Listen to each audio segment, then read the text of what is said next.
इस वक्त की बड़ी खबर, बड़ी जानकारी आपको दे दूं कि एक बार फिर से इजराइल और हमास के बीच बड़ी लड़ाई हुई है और इस लड़ाई में इजराइल को भारी नुकसान उठाना पड़ा है। लगातार पिछले कई दिनों से इजराइल के सैनिकों को निशाना हमास के जरिए बनाया जा रहा था।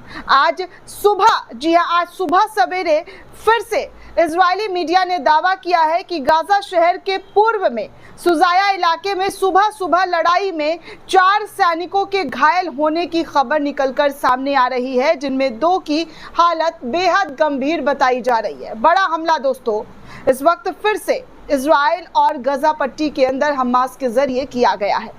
हमास लगातार इजरायली सैनिकों को निशाना बना रहा है, जैसा कि हम आपको लगातार बताते हुए नजर आ रहे हैं। आज 17 तारीख है और 17 तारीख की रिपोर्ट फिर से निकलकर सामने आई है, जहां पर एक सोशल मीडिया पर अल जजीरा फ़लस्तीन पेज से इस खबर को शेयर किया गया है। अरबी में AJA पैलेस्टीन पेज है, अरबिक में शेयर किया गया है, लेकिन आपको इसका हिंदी में तर्जुमा करके बता दूं तो आज जो है इजरायली मीडिया के जरिए दावा किया जा रहा है कि गाजा शहर के पूर्व में जो शुजाया इलाका है वहां पर सुबह सुबह बड़ा मुठभेड़ हुआ है, जहां पर 4 सैनिकों के घायल होने की खबर निकलकर सामने आई है, जिनमें 2 लोगों की हालत बेहद नाजुक बताई जा रही है। आप समझ सकते हैं कि ये जो हमला है वो लगातार किस कदर बढ़ता हुआ नजर आ रहा है। कोई ऐसा दिन नहीं है जब हमला नहीं रुकता है, हर रोज हमले जो है हो रहे हैं। कल भी दोस्तों हमला हुआ था, जिसमें हमास के जरिए, हुतियों के जरिए कई ठिकानों को टारगेट किया गया, जिनमें इजराइल के सैन्य ठिकानों को भी निशाना बनाया गया। इजराइल का सैन्य ठिकाना, आप सोच सकते हैं कि इसके जद में इजरायली सैन्य ठिकाना भी लगातार सामने आ रहा है, जहां पर इजराइल के सैनिक लगातार अपनी कार्रवाई कर रहे हैं।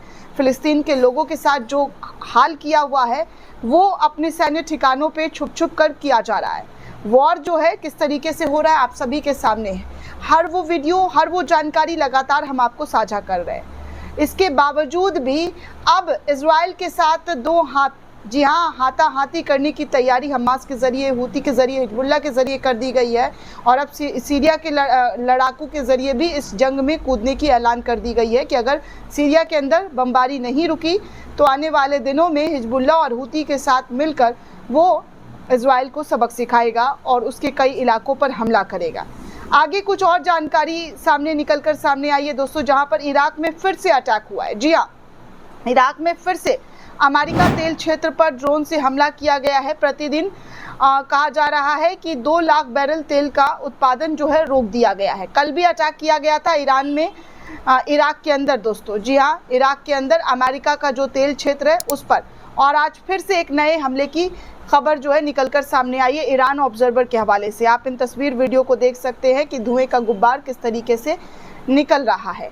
तो कुल मिलाकर अगर देखा जाए तो ये लड़ाई किसी ऐसे दिन जो है शांति बनी रही हो नहीं, हर रोज़ कोई ना कोई ऐसी चीज़ हो रही है जिसको लेकर इजराइल के अंदर जो है त्राही त्राही मचा हुआ है। हर तरफ अफरा तफरी का माहौल है, इजराइल को नुकसान पहुंच रहा है, लेकिन इसके बावजूद भी इजराइल लगातार हमला करता हुआ नज़र आ रहा है। इन हमलों का जो नतीजा है वो सिर्फ नुकसान है, क्योंकि दोनों ही तरफ से बड़े नुकसान उठाए जा रहे हैं। आपको आगे एक और जानकारी साझा कर दूं दोस्तों, एक यूज़र हैं सहर ईमानी करके, इनकी लगातार ट्वीट्स जो है इंटरनेशनल मीडिया को लेकर शेयर की जाती है और हम आपको लगातार इनके ट्वीट्स भी दिखाते हैं। इनके ज़रिए शेयर किया गया है कि इजरायली ने, जी हाँ, इजरायली दर्शकों ने नई सुपरमैन फिल्म के बहिष्कार का आह्वान कर दिया है। इजराइल के दर्शकों ने, जी हाँ, क्योंकि इस किरदार ने नरसंहार के खिलाफ कड़ा रुख अपनाया था, जिसकी वजह से इजराइल ने और वहाँ के यहूदियों ने इस पूरे फिल्म को बाइकआउट करते हुए नज़र आ रहे हैं। आप समझ सकते हैं दोस्तों कि कितनी बड़ी जो है इस मूवी में साफ तौर पर जो नरसंहार हुआ है, जो फ़िलिस्तीन के साथ जो अत्याचार हो रहा है उसको दिखाया गया है सुपरमैन के ज़रिए, जो किरदार क्रिएट किया गया है।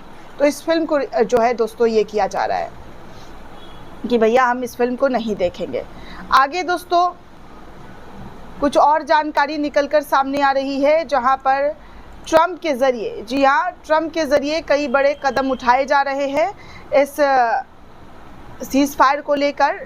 अब ये सीज़ फायर कब होता है और किस वक्त होता है ये तो नहीं पता, लेकिन कुछ और तस्वीर सामने आ रही है सीरिया की। सीरिया में भी एक भयंकर तरीके का जंग छिड़ गया है।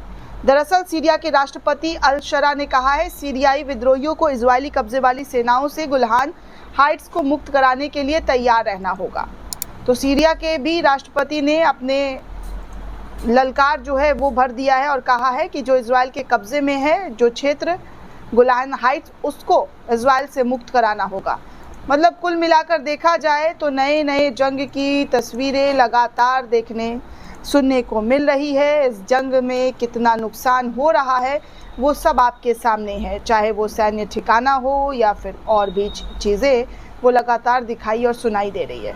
आगे दोस्तों एक और तस्वीर सीरिया की निकलकर सामने आ रही है, जहां पर कैसे नष्ट जो है इजराइल के ज़रिए किया गया है। सीरिया पर इजराइल का बमबारी जो है जारी है और इसकी तस्वीर निकलकर सामने आई है, जहां पर जो बिल्डिंग्स हैं उसको कैसे धुएं में, मलबे में तब्दील किया गया है। दरअसल तेल अवीव और दमिश्क अब जो है लगातार इन दोनों ही देशों के बीच हमले जो है वो तैयार हो गए।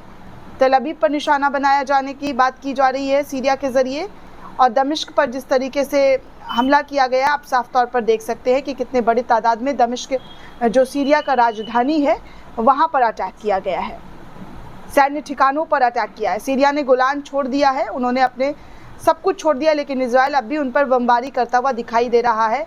ये तस्वीर आपके सामने है। तो बड़ी लड़ाई, बड़ी जंग की तस्वीर जो साफ तौर पर नज़र आ रही है कि इजराइल किस तरीके से छोटे छोटे इस्लामिक कंट्री को निशाना बना रहा है, जिसके बाद एक बड़े जंग की जो तैयारी है वो साफ तौर पर नज़र आ रही है। दोस्तों इस पूरे रिपोर्ट को लेकर आप क्या सोचते हैं, आपकी क्या प्रतिक्रिया है, हमें कमेंट करके ज़रूर बताइएगा। साथ ही साथ चैनल को ज़्यादा से ज़्यादा लाइक, शेयर और सब्सक्राइब करना बिल्कुल भी ना भूलें। शुक्रिया दोस्तों।